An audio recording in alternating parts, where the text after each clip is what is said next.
जय श्री कृष्णा, जय श्री राधे। आप सबों को मेरा सादर प्रणाम।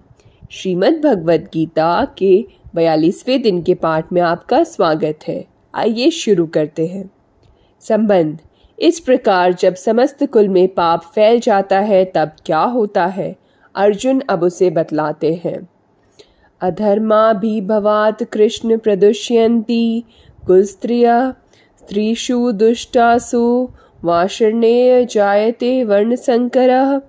हे कृष्ण, पाप के अधिक बढ़ जाने से कुल की स्त्रियां अत्यंत दूषित हो जाती हैं, और हे वार्ष्णेय, स्त्रियों के दूषित हो जाने पर वर्ण संकर उत्पन्न होता है।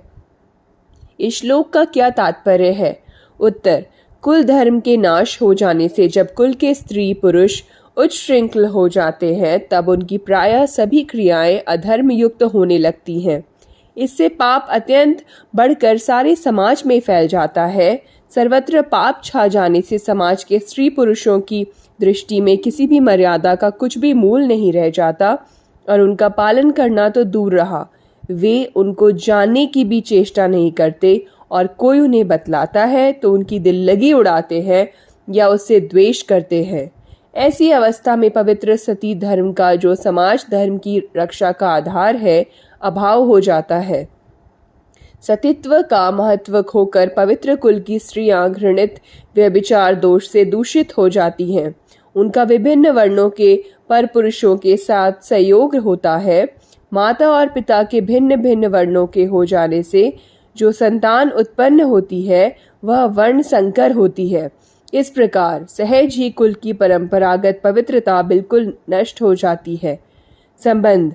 वर्ण संकर संतान के उत्पन्न होने से क्या क्या हानियां होती हैं, अर्जुन अब उन्हें बतलाते हैं। संकर नरकाय एव कुल घ्नानाम कुलस्य च पतन्ति पितरः हि येषां लुप्त पिंडोदक क्रिया।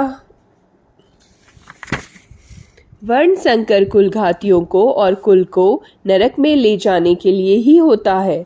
लुप्त हुई पिंड और जल की क्रिया वाले अर्थात श्राद्ध और तर्पण से वंचित इनके पितर लोग भी अधोगति को प्राप्त होते हैं। प्रश्न। कुलघाती किनको कहा गया है और इस श्लोक में कुलस्य पद के साथ च अव्यय का प्रयोग करके क्या सूचित किया गया है? उत्तर।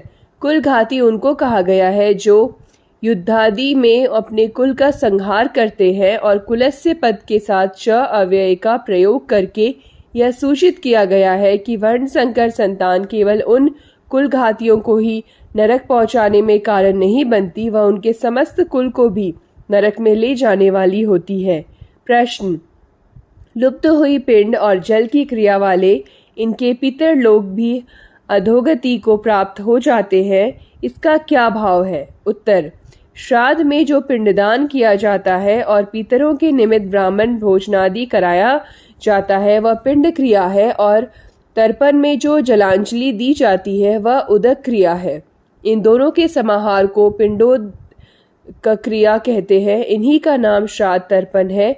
शास्त्र और कुल मर्यादा को जानने मानने वाले लोग श्राद्ध तर्पण किया करते हैं, परंतु कुल घातियों के कुल में धर्म के नष्ट हो जाने से जो वर्ण संकर उत्पन्न होते हैं वे अधर्म से उत्पन्न और अधर्माभिभूत होने से प्रथम तो श्राद्ध तर्पणादि क्रियाओं को जानते ही नहीं, कोई बतलाता भी है तो श्रद्धा न रहने से करते नहीं, और यदि कोई करते भी हैं तो शास्त्र विधि के अनुसार उनका अधिकार न होने से वह पितरों को मिलती नहीं। इस प्रकार जब पितरों को संतान के द्वारा पिंड और जल नहीं मिलता तब उनका पतन हो जाता है।